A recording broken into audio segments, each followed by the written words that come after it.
Hola, les saluda el pastor Luis Solano de Comunidad Cristiana El Reflejo en Tibás, San José de Costa Rica. Hoy queremos tratar sobre un personaje de la Biblia que es sumamente conocido, pero que no con frecuencia se profundiza acerca de la misión y el carácter de este individuo. Estamos hablando de Juan el Bautista. Juan el Bautista, de acuerdo con lo que la palabra dice, fue el precursor del ministerio de Jesús. Ya había sido profetizado precisamente acerca de él y de todo lo que iba a ocurrir una vez se presentara en su ministerio previo a la aparición del Mesías. Pero, ¿cómo es que llega Juan el Bautista a convertirse en el personaje que todos nosotros conocemos? Sabemos muchas cosas acerca de la historia de Juan, sabemos detalles acerca de su trabajo a orillas del Jordán, conocemos acerca de su familia, acerca de su muerte, pero hay cosas que tal vez no hemos detectado en este ministerio de Juan.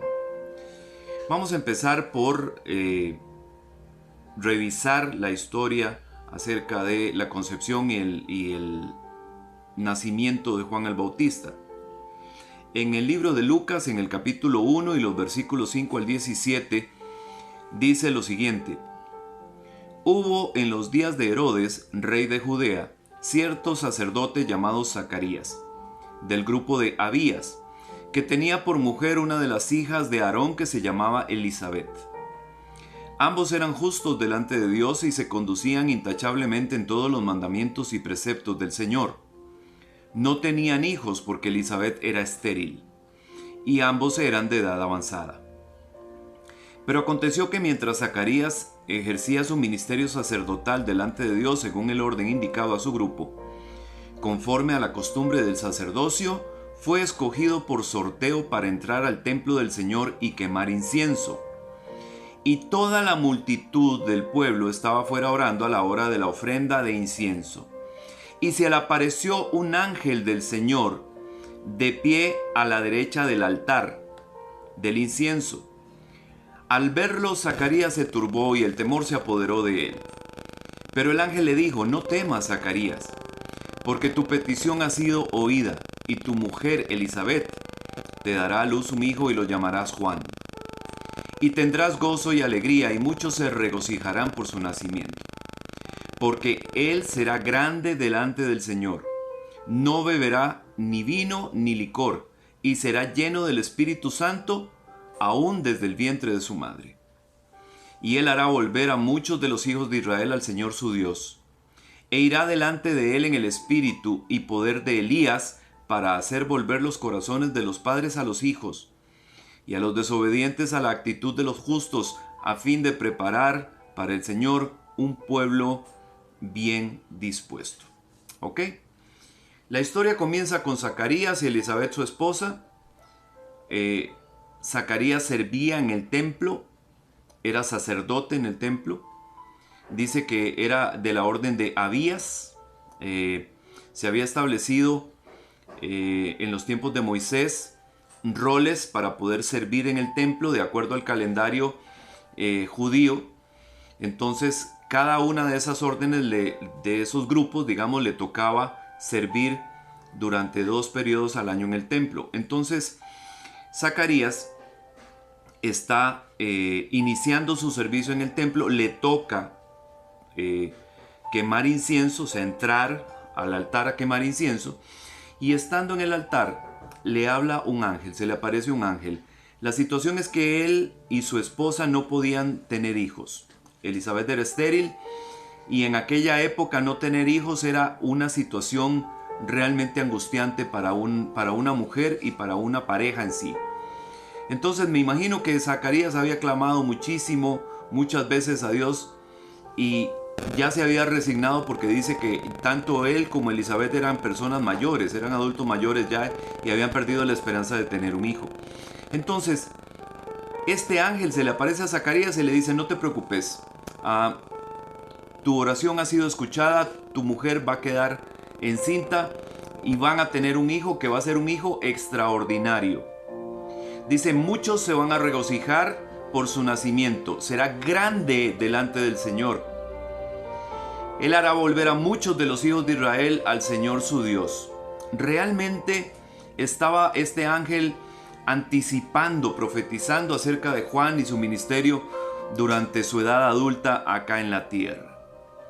Entonces, tal y como el ángel lo dijo, nace Juan, que resulta ser primo de el Señor Jesucristo. Elizabeth era prima de María, la madre de Jesús. Este Juan el Bautista es 6 meses mayor que Jesús. Recordamos un pasaje donde María llega a visitar a Elizabeth y el niño dentro del vientre de Elizabeth salta de alegría, que era Juan el Bautista precisamente. Bueno, Juan nace, se desarrolla y se convierte en un tipo raro. Lo que nosotros hoy podríamos considerar un lunático, ¿ok? Un tipo que vagaba por los montes, que andaba en el desierto. Es más, leamos directamente lo que la Biblia dice con respecto a este Juan. Dice en Mateo capítulo 3, de los versículos 1 al 6, lo siguiente. En aquellos días llegó Juan el Bautista predicando en el desierto de Judea, diciendo: arrepentíos, porque el reino de los cielos se ha acercado. Porque este es aquel a quien se refirió el profeta Isaías diciendo: voz del que clama en el desierto, preparad el camino del Señor, haced derechas sus sendas. Y él, Juan, tenía un vestido de pelo de camello y un cinto de cuero a la cintura, y su comida era langostas y miel silvestre. Acudía entonces a él Jerusalén, toda Judea y toda la región alrededor del Jordán, y confesando sus pecados eran bautizados por él en el río Jordán. Este Juan dice que vestía con un vestido de pelo de camello, o sea, una piel de pelo de camello, o sea, sobre él un cinturón de cuero, y que comía langostas y miel silvestre. Cuando la Biblia dice que comía langostas, no estamos hablando de colas de langosta, estamos hablando de grillos. La langosta es un grillo bastante grande, es un grillo no como el que nosotros conocemos acá. Y cuando nosotros pensamos en un hombre que anda desaliñado, vagando por el desierto, vestido con pieles de animales y comiendo bichos y miel, inmediatamente pensamos en alguien que no está bien de la cabeza. Sin embargo, Juan el Bautista tenía una misión especial que cumplir. Y es interesante porque esta descripción que hace el Evangelio de Mateo acerca de Juan es más o menos la misma que se hace del profeta Elías cuando unos hombres le dicen a un rey que se han encontrado con alguien extraño, y entonces este pregunta: ¿cómo está vestido? ¿Cómo estaba vestido? Dice: era un hombre que andaba con una piel de animal y un cinto de cuero. Y entonces el rey responde inmediatamente: era Elías el tisbita. Pues permítame decirle que justamente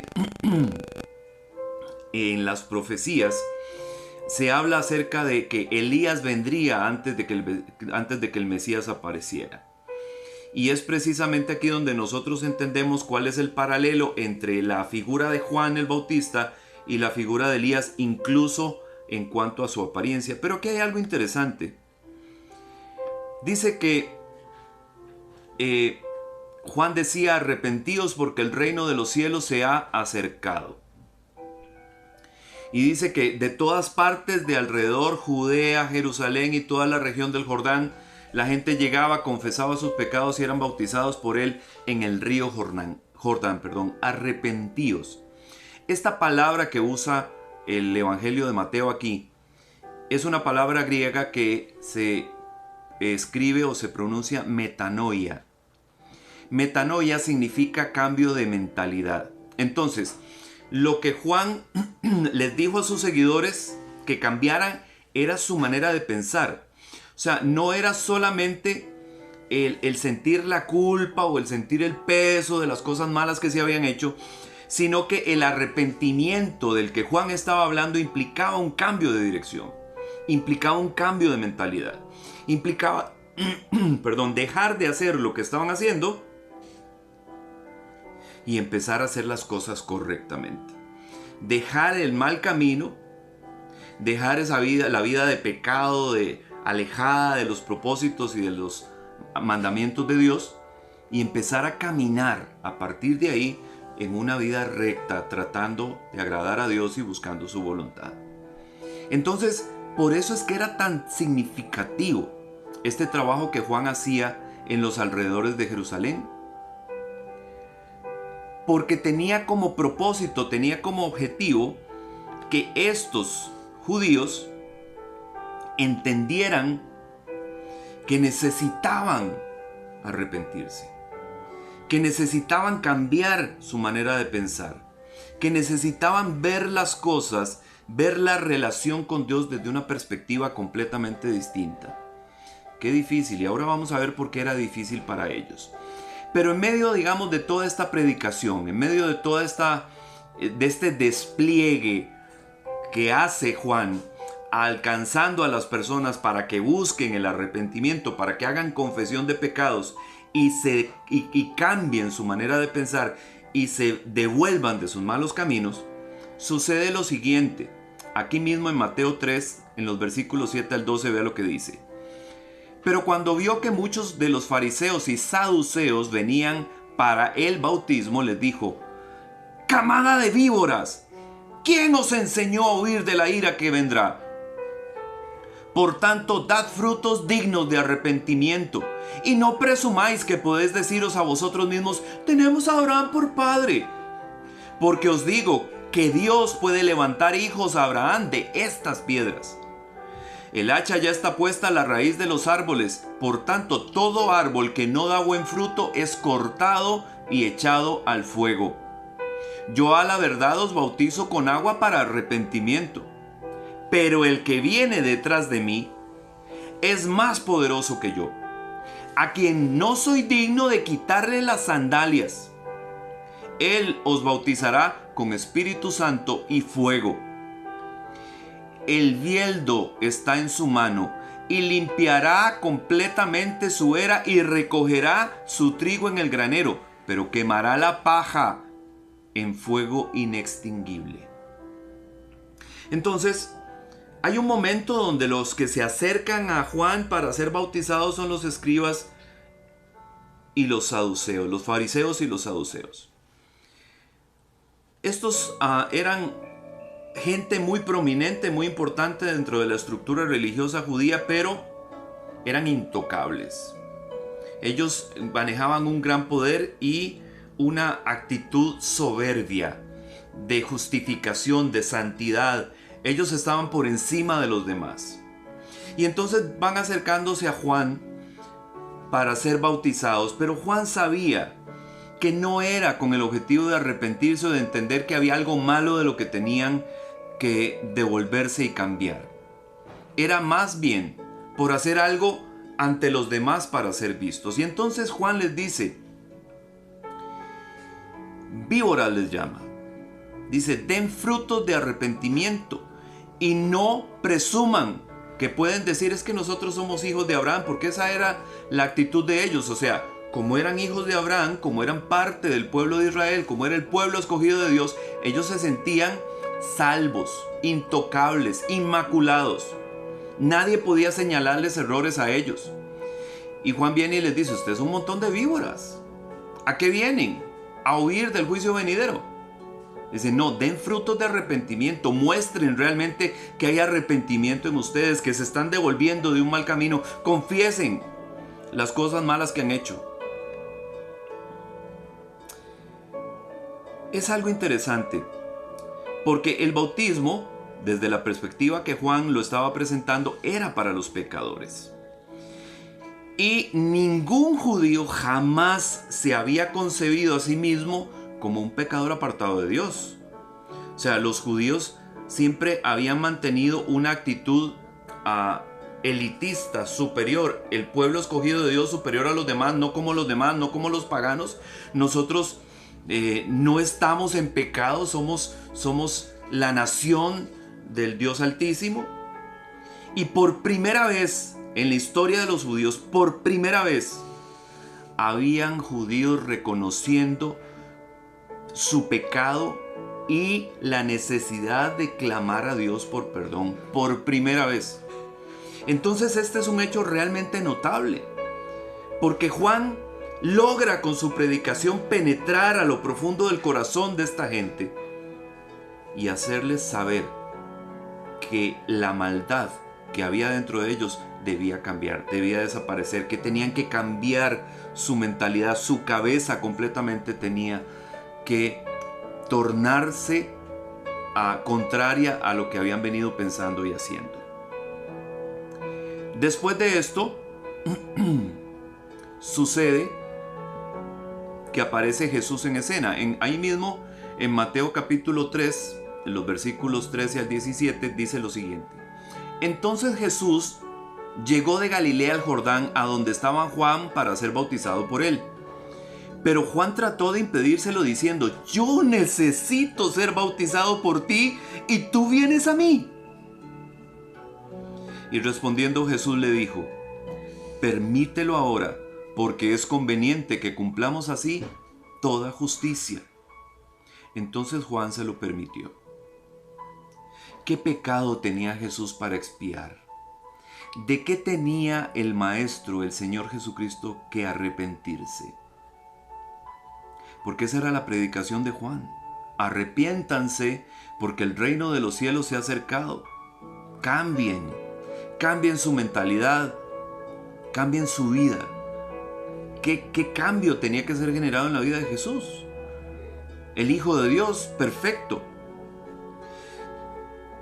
E incluso Juan está a punto de impedirle esto al Señor diciendo, no. Yo soy el que necesita ser bautizado por ti y tú vienes a mí para que yo te bautice. Y entonces el Señor le dice, es que se tiene que cumplir toda justicia. Otras versiones dice, para que se cumpla la Escritura. Entonces, este Juan, este personaje que nosotros conocemos de la Biblia, fue realmente un agente de cambio en su tiempo.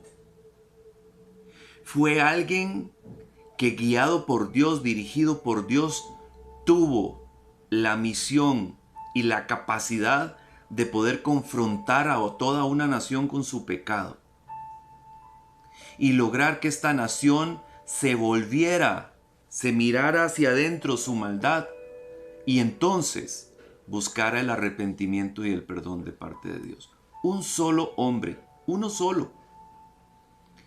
Si un solo hombre pudo ponerle las barbas en remojo a toda una nación, ¿qué podrá hacer toda una iglesia moderna, conectada, globalizada en nuestros tiempos?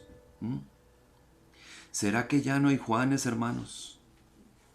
¿Será que ya nadie quiere ponerse la piel de un camello y un cinto y hacer cosas que parezcan locas? Tal vez a alguien le podrá parecer demasiado ridículo predicarle a otras personas. Pero precisamente por esa falta de predicación, justamente por esa falta de confrontación, es que tenemos la sociedad que nosotros tenemos. Una sociedad que se relajó, una sociedad que está permitiendo cosas que desagradan a Dios, una sociedad que le dice a lo malo bueno y a lo bueno malo. Pero la voz de los Juanes, creyentes en el Maestro, en el Señor Jesucristo, estamos callados. No queremos que nos pasen por locos, que nos tomen por raros. piense que esto es precisamente lo que nuestra sociedad necesita. Necesitamos locos por Jesús, locos por el reino de Dios, locos que empecemos a decirle a la gente que el reino de los cielos está cerca y que hay que arrepentirse, porque el trigo va a ser apartado y la paja va a ser quemada. Que Dios les bendiga y que esta enseñanza sea confrontativa para usted como lo ha sido para mí. Buenas noches.